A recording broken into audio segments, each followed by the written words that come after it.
digital adoption is becoming more and more prevalent with the advent of cheap internet available in B cities, even rural areas, or things, the population becoming more tech savvy. So things like audiobooks, e-books, these are catching up. So you've been in the founding team and you've been as a CFO from 2012. Yeah. And now it's little bit more than a decade.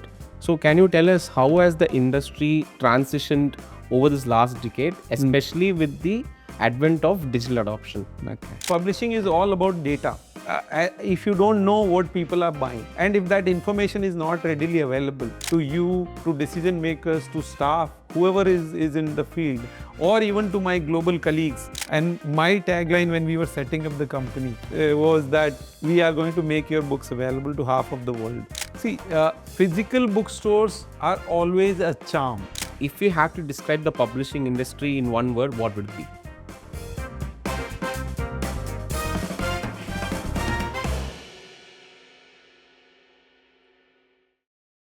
Welcome to the Expert Talk series from CFO Exchange by Zoho. A lot of us are avid readers and we come with our own set of preferences, be it fiction or non-fiction, or we even wait for our favorite author releases. But there is a secret superpower which enables and brings these books to us. You heard it right. They are the publishing houses. Today, we are at the CFO's office of one of the most famous global publishers who brought Harry Potter into our lives. Without any further ado, I would like to welcome Mr. Mahendra Lodha, the CFO of Bloomsbury India. Hello, sir. Thank you for having us here at your office and accepting our invite to be a part of our show. I would like to congratulate you on winning the second consecutive time for the Professional Experience Award from CFO Story. Thank you so much for having me. I'm really glad that we could talk on common grounds and about the industry. Hope to have a great conversation. You're actually not just a chartered accountant, you're also a cost accountant. Yeah. You also have a CPA license. Yeah. So is there anything left out for you to pursue? But jokes aside, like, can you tell us what led you to choose finance as a career option? See, I come from a very middle class family from a very remote village in Rajasthan.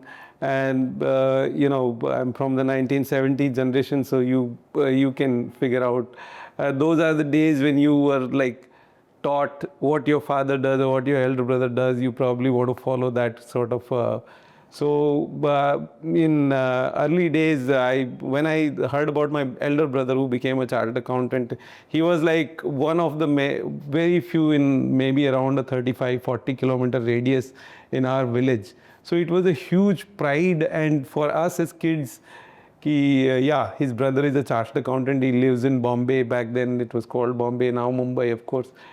So that is like, you can see as a childhood, it became like sort of a dream. I just want to do something around the same lines. Of course, things keep changing, this, that. But yeah, after the school education, I think that probably stayed at the back of my mind. So I chose commerce as a stream. And I come from a generation, we did not go to 10+2. We were still the older generation where in 9th grade, you are supposed to choose your subject. So I choose commerce and rest is history. I did my BCom in Rajasthan.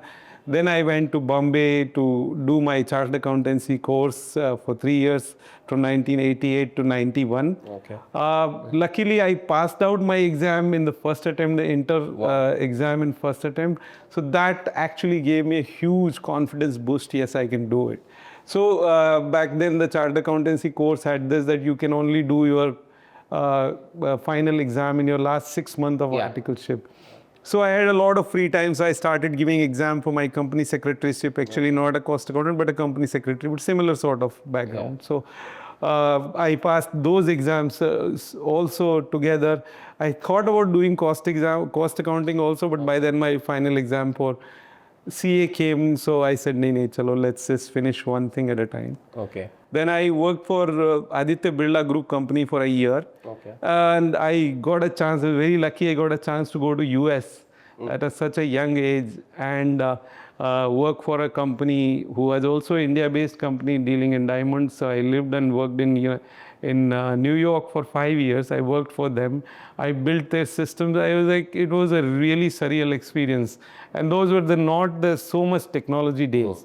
So I had to basically adapt from handwritten books to actually using a computer program, then hired a IT graduate from India, sat with him for days to make the, accounting software which is compatible for them and for their industry to get their inventory across the world, this, that. So it was a huge experience. Then I worked for almost 15, 12, 13 years with IBM business partner in New Jersey. So that was again a very good experience. That was really fortunate.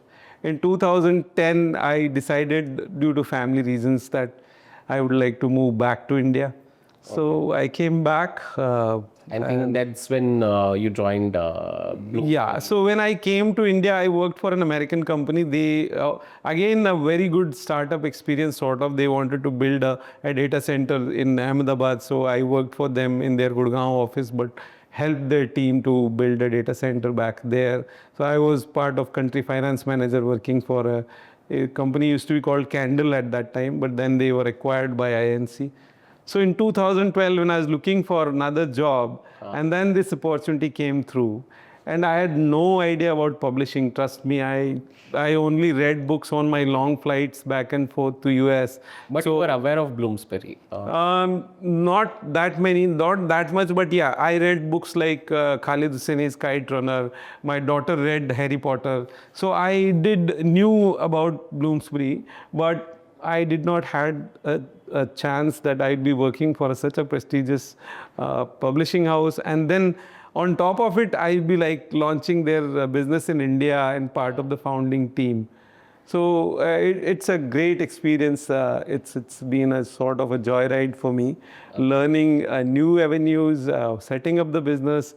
It was a startup model, but then luckily we had a lot of support from our global colleagues who actually want to make the presence in India in a big way. So we have big authors, international authors whose books we sell, which is published by our parent company. Then we started developing a lot of content in India. We published Mr. Shiv Khera, who's a self-help guru. His book "You Can Win" is still date the most successful book, self-help book in India. And yeah, so that's about me. So you've been in the founding team and you've been as a CFO from 2012. Yeah. And now it's little bit more than a decade. So can you tell us how has the industry transitioned over this last decade, especially with the advent of digital adoption? Okay. So in India, traditionally the book publishing is governed by the print market. Till date, 90%, 90 to 95% of the revenue comes from actually printed books. Okay. Yes, the last decade has changed a lot of things. Digital adoption is becoming more and more prevalent with the advent of cheap internet available in BCTs, even rural areas or things, and the population becoming more tech savvy, trying to. So things like audiobooks, e-books, these are catching up.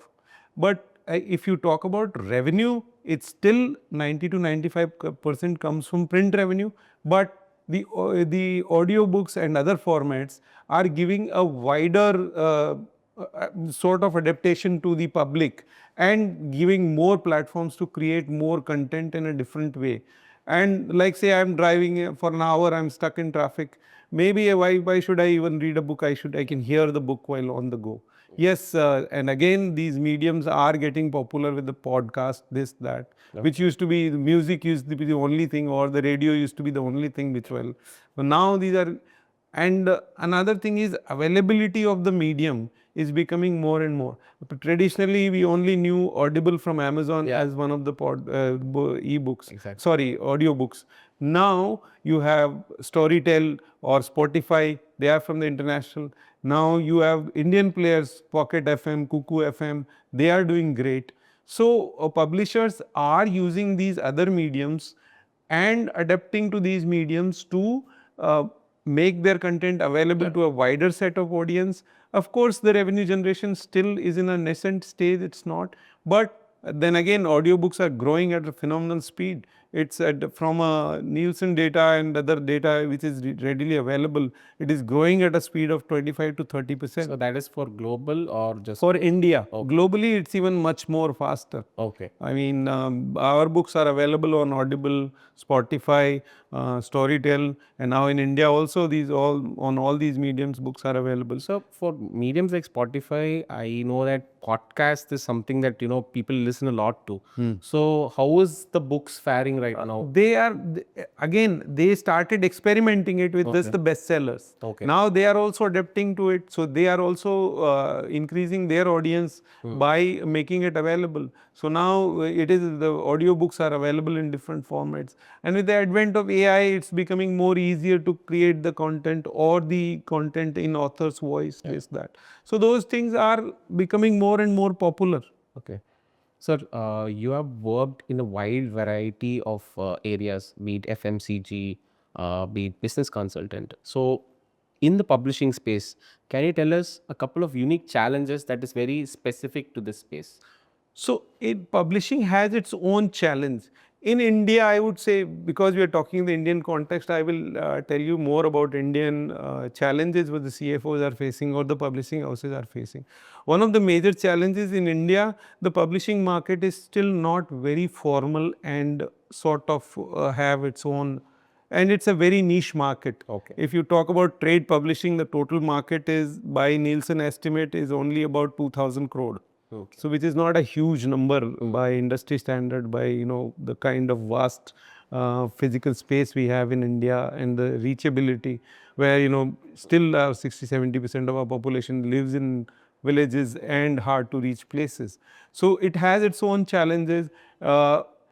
Amazon and Flipkart has made it a little better. Now post-COVID things have changed. So the market is changing. So one challenge is the formalization of the market. The second challenge is the major issue is with the related to piracy. Yeah. By an estimate, almost 10 to 15 to 20% rather of the publisher's revenue goes into piracy. So if you are talking about a 2,000 crore market, imagine 200 crore is being eaten by just by piracy. Okay. Now, I think that is for any creative industry, sir, because piracy and counterfeit, even if you look at, if I were to draw a parallel, look at the movie industry, even before even the first show comes out, there is a pirated copy that goes out. So that actually, bottlenecks the revenue that you get. So is it like standard 10% is what it's looking at? Or? It is standard, but then again it all depends on, and the problem with this is like there is nothing much a publisher can do about this. Okay. Because the Indian legal system, the court battles, this that are so complex about this. You find a person who is selling pirated books, he is doing it. You file a case, it takes 10 years to reach to the court system. Okay. So is there any measures that has been taken on a global level? So globally, it's not a major issue. The reason being, globally, it's people have this tendency of, if I like a book, I would like to buy an original copy. Okay. It's globally, it's you can say it's the Indian mindset is little different. We see a book which sells for 400 rupees and all of a sudden on a signal somebody is selling for 50 rupees. He says, "Chalo le lete hain, देखेंगे नहीं पढ़ना है तो भी ले लेते हैं." And that creates the more this thing. And then piracy in India is in different forms. Okay. Like for trade publishing, if I talk about it, it's print piracy, which is a major issue. Now, but imagine for the educational publishing or reference material, where the content is so hard to produce and it actually costs a lot of money, but then it's circulated in PDF forms. Now, channels like Telegram, WhatsApp, made it so easy for people to circulate it among friends, like somebody got it and he's circulating it. Now, who would pay 1,000 rupees for a reference book? So, it eats up authors' revenue, it eats up publishers' revenue, it impacts the government's revenue as well in text forms. So, it's creating, then you have of course PDF format, print piracy, then you have these digital mediums where it's being circulated widely. So it's a huge issue. Sir, has Bloomsbury taken any small initiatives at least to curb this? So we as a publisher, see, as I was telling you, individually there is nothing much you can do about this. But then you have these industry forums like IPA, Indian Publishers Association is there, FPIB is there, Federal Federation of Indian Publishers and Booksellers. So they are doing it collectively. They are putting raids on people. They are arresting people, putting behind, and plus we are also creating a lot of initiatives through authors on the social media, educating the public that it's not good. It is not a right thing to do. Uh, but then again, the issue is the e-commerce platforms have made it a lot easier. So now we are approaching Amazon, Flipkart. Amazon has started things like branding, this, that. So we are doing a lot of stuff. Okay. But yes, on individual level, there is not much you can do. Okay. There is literally not much you can do. Because since you spoke about Amazon and Flipkart, can you tell us what role has the e-commerce has played in terms of boosting revenue? Yes. Because even Amazon and Flipkart per se, they started with selling books as their first step into e-commerce. As the story goes, Flipkart, Mr. Bansal has thought about this, that yeah, it's the most easiest thing to sell on the online. So the Flipkart initially, the first business they got into was books. Yes. And Amazon adopted it. The story goes, Amazon has started as a book business actually. Yeah. So it's a huge success. It's like, it has made it really easy, especially during COVID times. Okay. In India, it was not that prevalent. I mean, previously the business which was coming from online channels was not that much. I mean, it was, I think, only about 20 to 30% before 20%. But I have another question here. Has the e-commerce industry helped you to reduce the distributors in between, getting the books to the readers? You can say it has reduced to some extent. Okay. Because high rents in places, that has actually evaporated the revenues of the booksellers. But in that sense, Indians are known for jugaad. So what they would do is they would also start selling on Amazon, or they would also selling it through WhatsApp, or they would also start selling on their Instagram pages, that. So it actually opened a lot of revenue for a lot of avenues, even for the booksellers. So like say in COVID times, booksellers have created their own WhatsApp groups. And they started telling their customers, you send an order on WhatsApp, we will deliver it to your house. So it was even faster than Amazon. Some people took advantage of it. Some people thought, I'll order it. And in the first lockdown, government made the books as non-essential.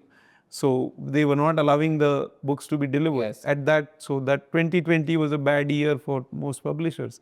But then 2021 became a boom, because then everybody. So as you were saying, I think in lockdown, a lot of us had the time even to, read books, because with our busy lifestyle, reading books have also reduced significantly. But COVID in a way has helped us to, read books and, buy. Even book collectors also started buying a lot of books and reading in that timeline. Yes. So that's what I was trying to get to at. So it has created new avenues for publishers. Now, if the books are sold online, we get a lot of underlying data from Amazon, Flipkart. Now, So I have another follow-up question here. So is there any particular genres or particular authors that sell the most, or do you have that kind of data which will help you, plan your production even more better? Yes. So that's what I was getting to it. So because Amazon and Flipkart are so good at collecting the data and underlying and making it democratized even for the publishers, that what is selling, and making algorithms around the line. So now, and we are so sensitive to issues. Any small talk about an incident or a place, and there is a book about it. Yes. All of a sudden, you talk about something and there is a book about it. Then the movies are made based on the books. Exactly. So with the advent of social media, information available, so these things are helping even the Amazon players, like players like Amazon, Flipkart, to bring out which books they should be selling, or to tell us. So they will come out with Amazon ratings on the books. You would see, in books rated #1 or in books So rated. does that help in selling, like, Yes. number one bestseller, Yes. New York bestseller? It has become, because the data is readily available, it becomes easier for the publishers. Now, another issue, when we were talking about the issues in the Indian publishing industry, another issue was non-availability of data back then. Yeah. So, the individual publisher, bookseller will sell, he may not want to share his data. Exactly. Ki how much he's selling for us, this, that. Okay, you could figure out from your wholesalers, this, that. But now, with the advent of newspapers trying to feature the list, like Yes. Hindustan Times does that, HT does it, Times of India does it, bestseller list, Asian Age does it. There are a lot of So is newspapers. there any specific global accreditation that a book has, or like which helps you in selling more of these? So global, when you say global, global books are sold, sometimes they are sold as it is. Okay. Sometimes they are adapted to Indian writings, Indian styles. Because another thing about books is, localized material attracts more eyes. If you live in Chennai, you want to read something which is set in Chennai. Say, for example, you are reading a book and all of a sudden in the book a particular street name came, or a recipe or a local thing came. Yeah. It catches your eye. Arey, I can relate to this. Yes. Like Chetan Bhagat's book, Yes. Two States, and people started talking about, arey yaar, I know this friend who had a love story like that. Yeah. And so it becomes relatable, it becomes talked about, and then with the advent of social media, again it catches up, it catches people's. So my point is, the Amazon data or Flipkart data actually makes it easier for the publishers, and yes, it has increased the revenue also. It has made it books accessible. Now they started delivering even B cities, rural areas. So things are becoming better and better as we go. I think they started selling a lot of pin codes, and I think that is where expansion comes in. Like you were saying earlier, like where tier 2 and tier 3 cities, ensuring that the book reaches there. I think e-commerce has played a major role in ensuring that your book or any book reaches to the particular reader. And then, as Indians, we are frugal. Yeah. So we see 40% discount, 35% discount. चलो खरीद के देखते हैं, पढ़ेंगे, देखते हैं कैसा है, क्या है. Everybody is talking about it. Let me buy it. Let's see. So that makes it even attractive. Yeah. And exactly. Amazon sort of for publisher, it's at times it may not be that. Because we don't sell directly on Amazon. Okay. We try to sell it to our wholesalers, or we try to sell it to vendors who sell it on Amazon. Okay. So it becomes a little bit of a revenue issue for them, because Amazon, these platforms have their own fees, Yes. that, because they provide back-end support, this, that. So that's a different story, but that's part of the business. But then the underlying data. So you only do completely B2B? Yeah, yeah.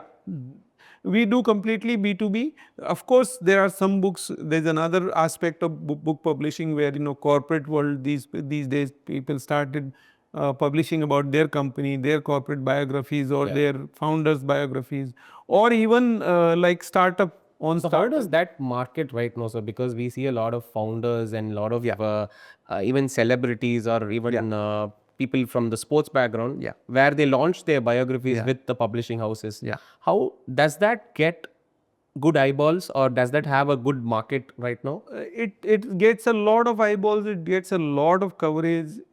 See, once you have a celebrity or a author, well-known author, first of all, media houses start giving a lot of importance to them, because they would like to do it for their own purpose. Like say when Neeraj Chopra, and hardly anybody knew. Yes. When he did such a brilliant thing for the country, we published his book, and it started talking about it a lot. Virat Kohli, I mean, he started very, from the start, and then he became a sensational. We published his book, Driven. It still sells. Okay. It's a perennial seller. It keep on selling books as and when.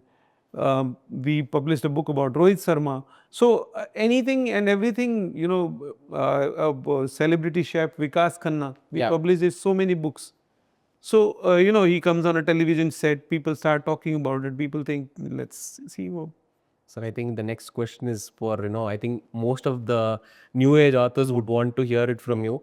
So how do you select between, well-established authors and between new authors? So do you have a conscious balance that you maintain in a publishing year, let's say in a financial year maybe? Okay. Hybrid is the word, right? So everything you talk these days is hybrid. So publisher also have this sort of hybrid technology where we say we will want to keep at least some best-selling authors who create the revenue base. Okay. And of course, any best-selling author was a rookie author or a debutant author one day, right? Then he became a superstar. So Okay. that's the probably I would say industry wisdom for our publishers or our creative editors who think about it, who they want to publish. So the idea becomes is like you start the business with a celebrity author or a big author or a best-selling author. Like when we launched in 2012 in India, we started selling books of Mr. Shiv Khera. Okay. He was a very published, accomplished author back then. He's already published so many books. He 3-4 books published. So we started selling. In industry terms, we call it backlist, frontlist. Okay. So backlist is like the books which are already published. You start reselling those books. Now when we launched, we launched William Dalrymple's first book, Return of a King, in 2012. It was a huge success. So since we're speaking about books, can you tell us a little bit about how, you were the people who brought Harry Potter into life? So can you tell us how that started? So the Harry Potter story is widely published. I think everybody read about it. So in it was I think late 90s maybe or late 80s or whatever. So the story goes is our founder Mr. Nigel Newton met one of the agent who bought him the story, and he said, I can publish, but I probably won't have that much advance because I just started the company. And he said, anyway, whatever you can give, and if you want to publish this will be great. So he took the manuscript to his home, and he left it on the table, and his daughter, I think that's how the story goes, his daughter read it and asked her dad next day what happened. Okay. So then he thought about it. If the child has the curiosity, maybe this has something, and he decided to publish it, and rest is all history. So why I asked that is because, that was the first book, J.K. Rowling published, and it is like you After have that- foresight of seeing, potential in such a book. Yeah. So that's what I'm saying. See, ultimately the content has to be top class. And nowadays, because of the social media, because of the presence, it is very, very important that the author creates a buzz about it, he talks about it, or he's well known in his field, or whatever he does. So, that's how the sellability starts. And once you start talking about it, people start to relate about it. And then, as I was talking to you about On Your Body, the book we published from Dr. Steve Sareen. Now, the book is, if you read the book, it's a simple 15, his patient stories in a most relatable way. Say, for example, why do I got a liver disease? I don't drink, I don't eat non-veg, I am not fat, this, that. So then the doctor goes into it, and then he puts it. So the content is such easier to read, even for a layman like you and me, who have no idea about medical terminology. He doesn't use the jargon. We were talking about that investment book. Yes, sir. Yeah. The 10 personal investment. Yeah. Now, the book is so simple. You are not from finance background. You don't know about investing. That's the ability of the creative staff, the editors, publishers, to find such gems and then publish them.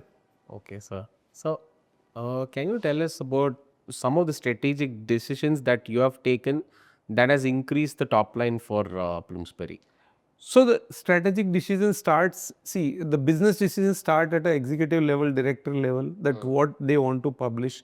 Because every publishing house has certain norms that they want to publish literary fiction of this certain standard.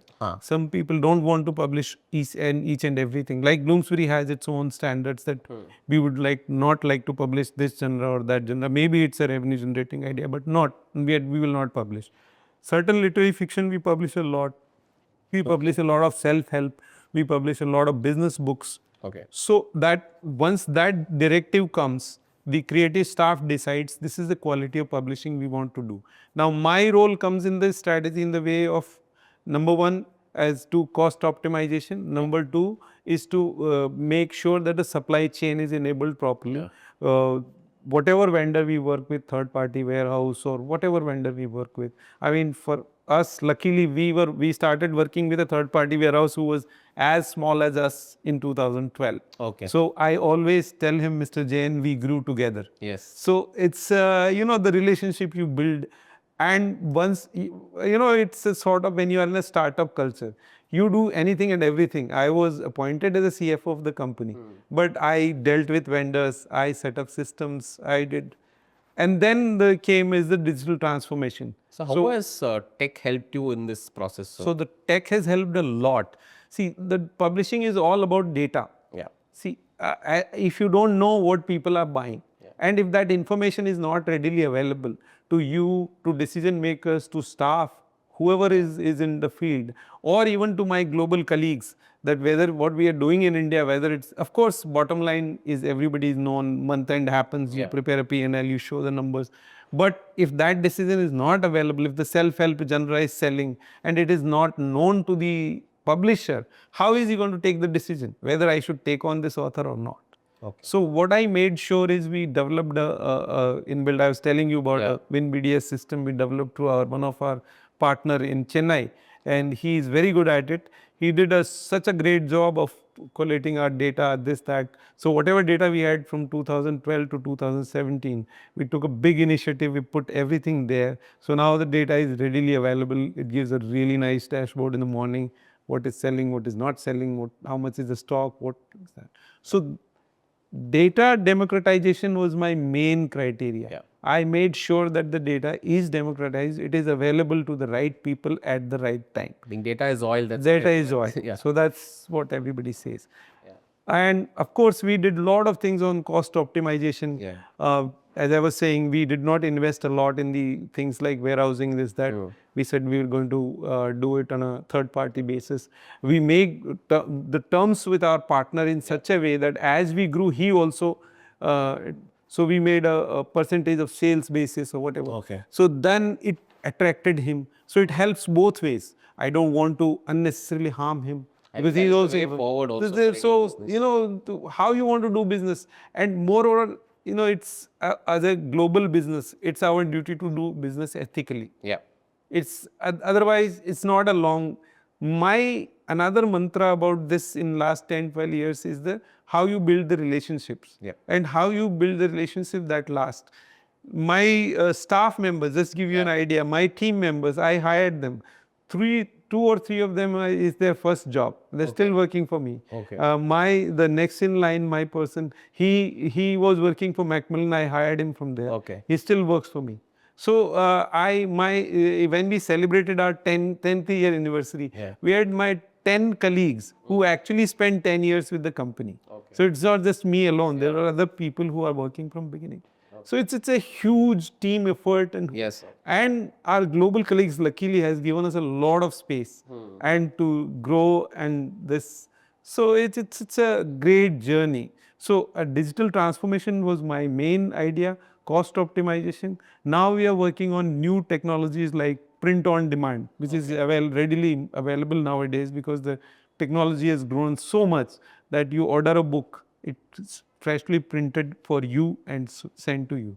Okay. So what we are doing is we are making our entire academic catalog available for people. So a book published in say 1993 or 97, 98, 2000. It's not available in print in India. Okay. You could order it. It will be printed, send it to you. Does having content in the regional languages help to serve the Indian market, or how is it different compared to the global market in terms of regional content? Okay. So globally, always the publishing is always been localized. When I say localized, it's in a different form. Okay. It's the easiest way to understand is it's published in a local language. So say for example, a book is published in French, a book is published in German. The same book, Harry Potter, is being translated in all different languages. Similarly, in India, what happens is when the book becomes a seller and we feel like there is a market in a particular language, we launch it in that language. So in India, still yes, English is still the main core business, but the vernacular market is growing. Okay. In vernacular, again, Hindi is the biggest market, but then the languages like Malayalam, Tamil, Telugu, even Bengali for that matter, they are a huge market. Recently, we got translated a couple of our books in Gujarati also. Okay. We do a lot of books in Marathi also. So in India, we publish in probably like Silkira's books we have in every language. Okay. Most of the Indian languages we have the books. India is, as you are saying, it's a very vast market. Dialects change every couple of kilometers. Yeah. I think, I don't know, I don't have the exact count, but I think something like 20-25 languages are there in our constitution list. So each state practically has its own language. Yes. Yeah. And there is a huge market. And as I was saying, when now it's like, we as a kids were forced to always learn English. Now we are telling our kids, learn our language. Yeah. Like I'm sure you guys are probably been told that in the household, don't speak in English, speak in your own language. Yeah. So, and I had the same issue when I used to live in US. I used to tell my daughter, अरे बाबा हिंदी में बात करो, घर पे जाओगे, दादा से कैसे बात करोगे, दादी से कैसे बात करोगे. So it's it's the cycle is reversing. Yeah. So books are the easiest way to read. Yeah. I mean, look at Sudhamurthy's books. Yeah. They are available in all languages, most of the languages. Same with Sukhira's books. Same with so many books. I mean, we have interest, so even in international books, we get interest from local publishers. Okay. That would you want to sell rights in Tamil or in... So you mostly sell the rights to the... see, that is again a business decision. Okay. That based on our market surveys, based on our... Because regional, what happens is, as another challenge I was saying, is the reachability. Yeah. Now, in Tamil Nadu, if I want to sell the books in Tamil, I have to have a proper distribution network inside Tamil Nadu. Yeah. Unless until I can reach the books to certain areas, it's not going to... I mean, making it book available in Chennai is not going to help. Yeah. It has to go... So, based on that, if we feel like we can do it on our own, we do it. We always prefer, as a company, when we write the author contracts, our standard author contract is world all language. Then some authors say, okay, but in some areas we feel like this public particular. And another problem is the translation. Neil, I'm going to tell you this. Yeah. The translation doesn't mean that exactly what is written in English you translate in that language. Yeah. No, it doesn't work that way. It has to have that feeling, translation. If you read your regional language, you are there. Need to feel that. Yeah. So then the regional player do a better justice. Exactly. Because they are equipped with, they know the writers, they know. So those are the business decisions. So we did couple of things on our own. Yeah. Then couple of cases we did sell rights. Yeah. But selling rights is also equally because it's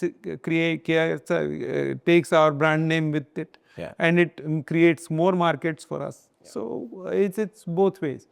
I mean, we look at the opportunity. Yeah. Wherever. I think that's for any business. So Opportunity is where. Opportunity is where it is. And our sole objective is to make the content available to the widest. And my tagline when we were setting up the company was that we are going to make your books available to half of the world. Okay. So basically, if you think about it, 50% of the population lives around these countries where we are. So it's a huge market for the Western publishers to come and sell. Because in number terms, when we started, we were very, very young. Yeah. And we started. Now we are at a comfortable place and hope. And luckily the Indian publishing market is growing constantly. Yeah. I mean, by Nielsen's estimate last year, I think 2024, the total market is about 2,000 crore trade publishing market. And it is growing a CAGR of almost 20%. Wow. So, it's going to do wonders. So rest is all. But then again, there are a lot of publishing houses in India. By a rough estimate, there are about 19,000 publishing houses in India. But then they are language publishers, they are regional publishers, they are school publishers, academic publishers. By a rough estimate, the 90% of the publishing market is still the school market and the higher ed market, Okay. which is Bloomsbury. We, as a Bloomsbury, if you look at our list, we publish a lot of reference material for higher education. Okay. So almost 10% of even our revenue comes from academic, Wow. and it's been growing steadily. We also have offerings like digital platforms where we sell, like one of our flagship platform is fashion. So we sell it to all these fashion technology institutes where the kids can see world fashion from early days in a digital format. We have architectural, we have drama, all the Shakespeare drama series is available. So there are multiple products, there are multiple things, but yeah, print books is still takes the highest. So we spoke a lot about e-commerce role in terms of ensuring the book reaches to the readers.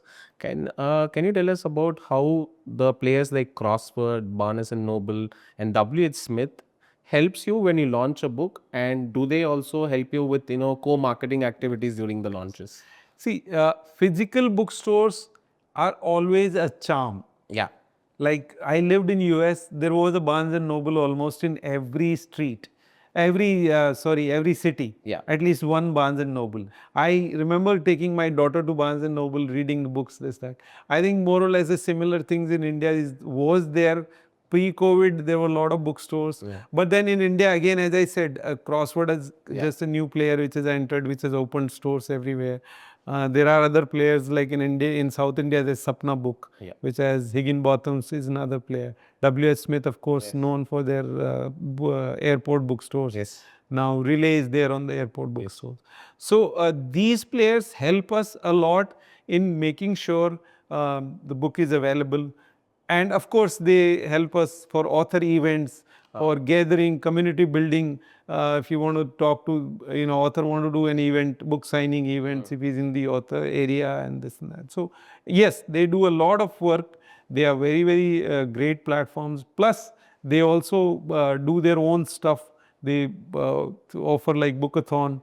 You pick as many books and fill up a box. You pay this X amount of money and so, and it's like online is in a way is better for the business because it is more democratized, it pays on time, you get your revenue. But at the same time, bookstore has its own need and it has to be there. Otherwise, why would an author want to write if he can't see a book in a bookstore? He doesn't want to write. So that's has its own. So no doubt they are our equal partners and we have utmost respect for them. Yeah. So has the advent of social media helped you in terms of ensuring that the books reaches the readers as well?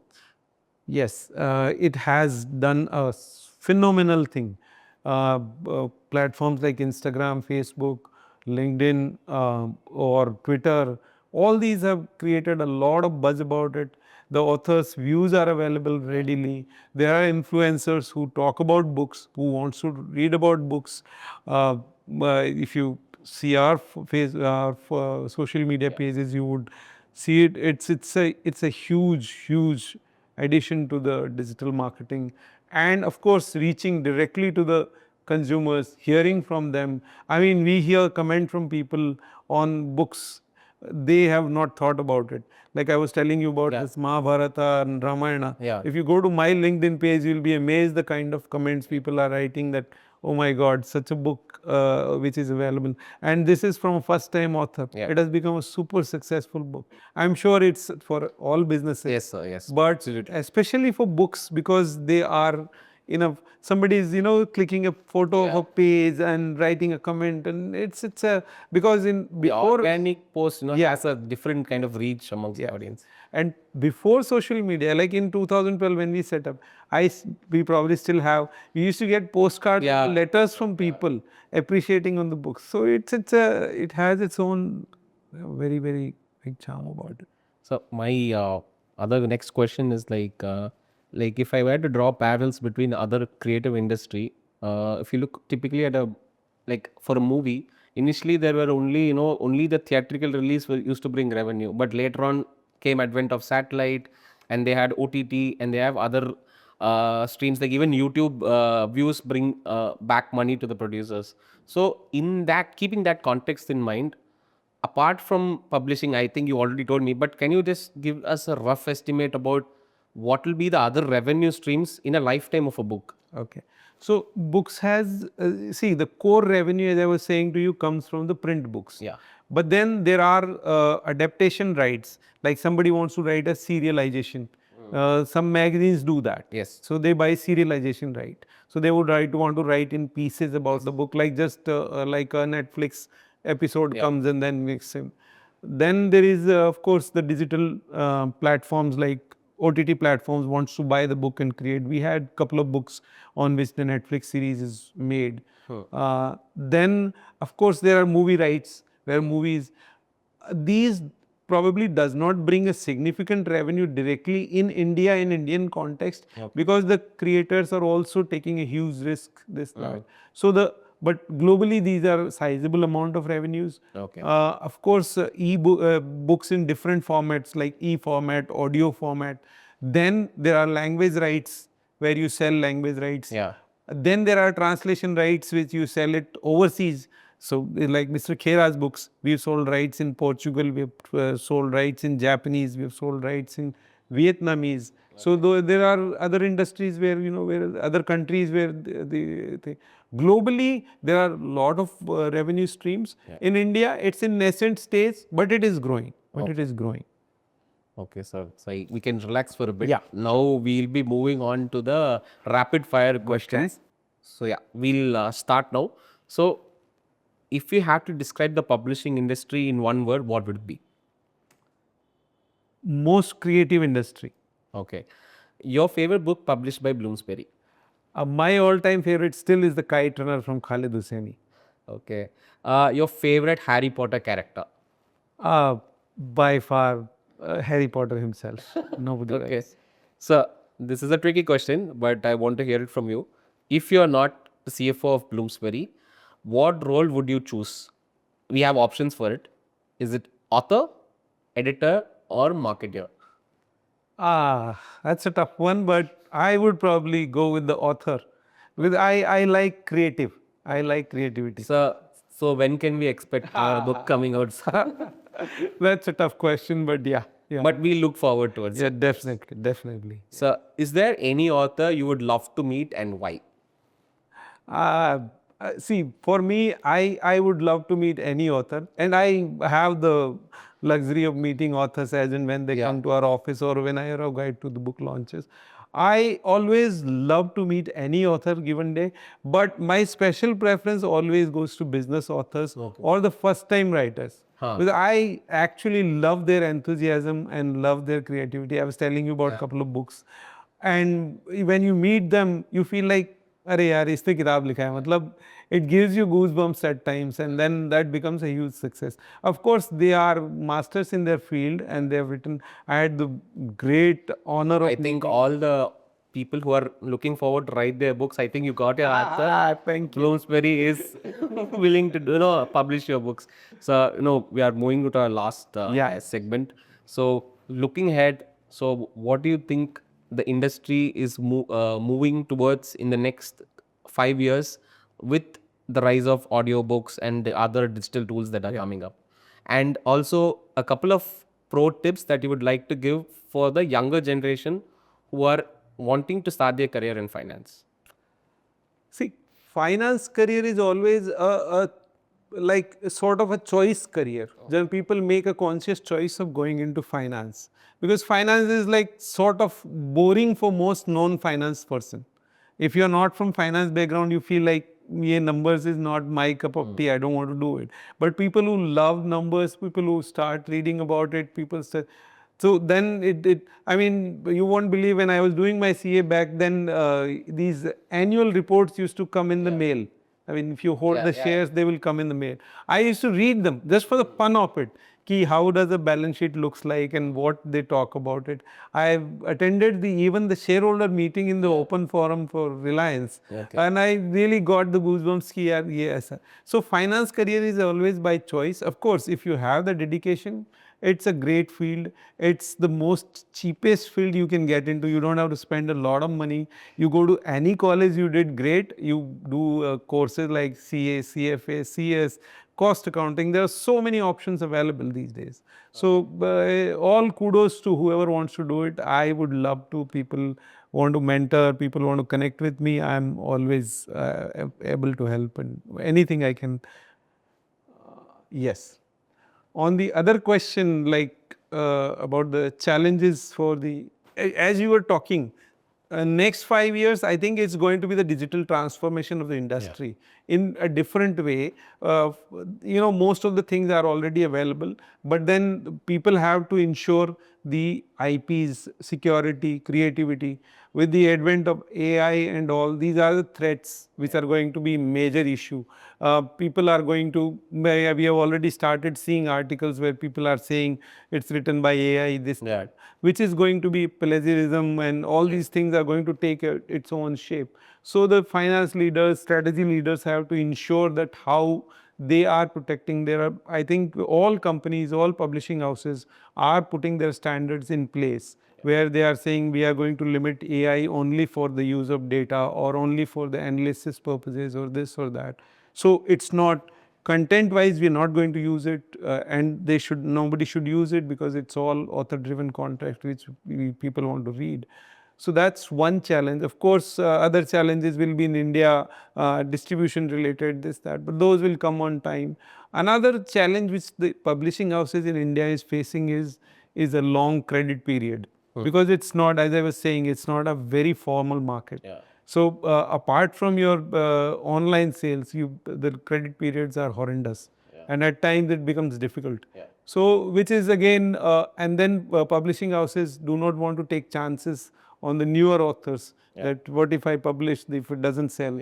So those are the challenges. But then publishing houses are making conscious choices. They are appointing right people, and there are very brilliant minds available in publishing. There are publishers have uh, huge imagination and that eye for the talent, that yes, this is the one who is going to hit. So it's a great industry to be in, and I love that I joined publishing. And as I was saying, when I was hired, I was telling my boss, he asked me, what do you know about publishing? I said, I don't know anything about publishing, being honest. I only read that you publish Harry Potter, you do this, you do that.